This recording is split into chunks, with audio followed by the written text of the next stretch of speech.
Welcome back to Serious Adulting. In this episode, we're going to talk about advantages of owning a house. So I've got Amy Manichuk here. She is a realtor with Royal LePage, and I'm going to ask her for her expert opinion on why would I want to own a house? What are the kind of advantages of ownership instead of sticking it out as a renter? Okay. One of the big ones, this is the one I like, as someone who wants to have a bit more control over my environment. That's exactly what you get.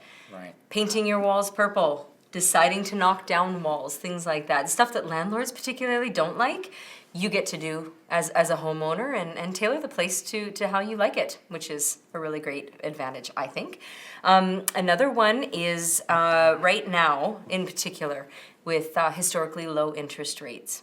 In the past, 80s, 90s, interest rates were so high that so much of your payment was going towards paying interest. And this is one of the big, arguments with the renting was the interest that you're paying. Now, with it so low, so much of your payment is going down to your principal, which is meaning that you're paying off your home a lot faster. So you're not staring down those lengthy times like our parents probably did. Okay. Another one is, and this is a big one, because it's leading on to more serious adulting.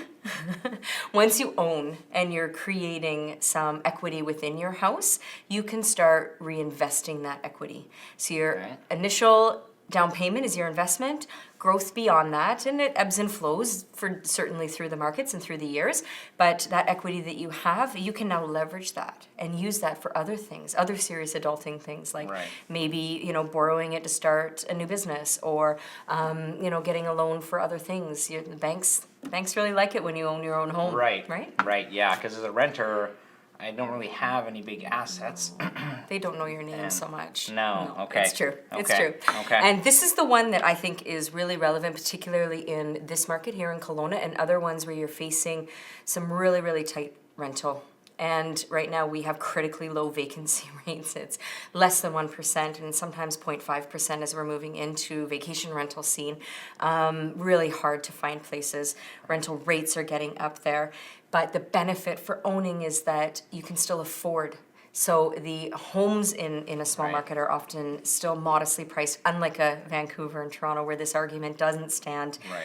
You've got numbers that are playing out where renting and owning are getting so close that it really makes a lot of fiscal sense. And then you might even be able to, depending on the type of home you do purchase, create income support, whether it's a tenant or a roommate or something that you can have some kind of shared accommodation and offset some of those costs. Cool. And the last thing, which Amy didn't mention because she's a professional, thankfully I'm not, is Tinder.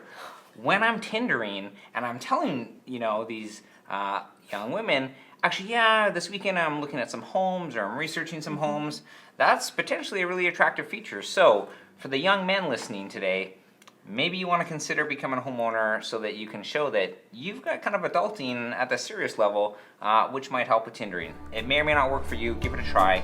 For more great tips, though, on home ownership and the real estate world, you can connect with Amy, and you can do that at homesbyamy.ca. Of course, if you haven't already done so, for more serious adulting advice, like the Facebook page and subscribe down below if you're watching this on YouTube so that you don't miss our next episode. Talk to you soon. Move out of your parents' basement. Oh, do we have to? You do. Okay, there you go. You got to move out of your parents' basement at some point. I think by the time you hit 40, right? So maybe. I think so. Okay, maybe 30.